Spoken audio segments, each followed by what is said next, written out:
Greetings, Ben Murray here with another edition of SaaS Metrics School. Welcome. Hope you're doing well. So, how late is late for a late payment? Very wordy, but a great question from my student in my latest SaaS Metrics course. So, how late is late? And of course, as a CFO, this is near and dear to my heart.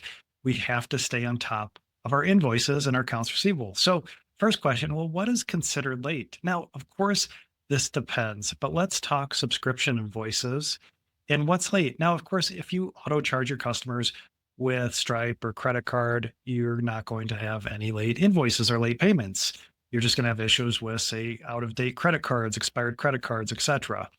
But when we're manually invoicing customers in that mid market enterprise setting where we have to then manually go collect on that cash, whether they send us a check, they send us an ACH, they send us a wire, we've got to watch out for overdue invoices and late payments.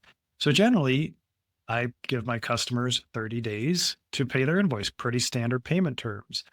So after that, that's late. So if you invoice, say 30 days prior, giving them time to pay that invoice, then we hit that invoice due date. Of course, anything after that is late. So that would then be in that 1 to 30 aging bucket, 30 to 60, 60 to 90, and so on. So generally around 30 plus days, it's grabbing my attention. We've got to stay on top of that. Now, my maximum late grace period is 90 days.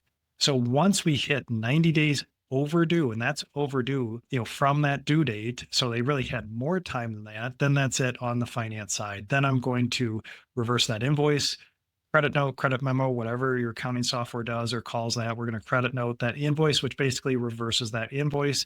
And if we've been applying rev rec to that invoice for a couple months, it reverses all that rev rec as if nothing happened. So 90 days, that was it from an accounting perspective. Now I'm going to work with my customer success team and say, hey, this customer, they're not paying an accounting side. We're going to have to reverse this. Of course, they can continue to work with that customer, try to get payment and see if we can bring that and recover that customer. But on the accounting side, that's at 90 days.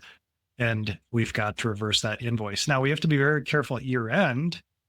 And if we have that year end cut off, we're going through audit and we have some open invoices that are aging.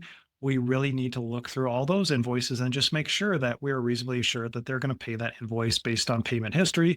Feel pretty good. Now, if you don't feel confident and a customer shows history of maybe non-payment, late payments, now, if the auditor pulls that invoice as a sample, you may have to explain that and prove that you feel like you're going to be able to collect that money.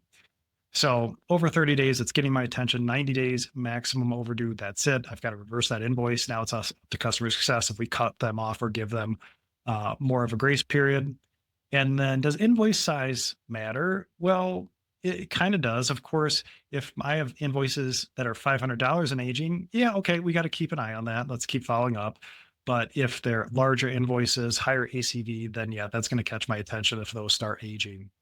Now, with this, of course, with my accounting team, we had a plan of attack, and I'll cover that in my next podcast about collecting on overdue invoices. Now, of course, as a CFO, I developed my own app that integrates to QuickBooks and Xero that automates that cash collection, puts it on autopilot, and alerts you when you need to take action. So I'd love to, if you're interested in that, if you've got overdue, high aging, I can help you out with that cash collection. So just let me know. So a little bit about how late is late for a late payment. Thanks.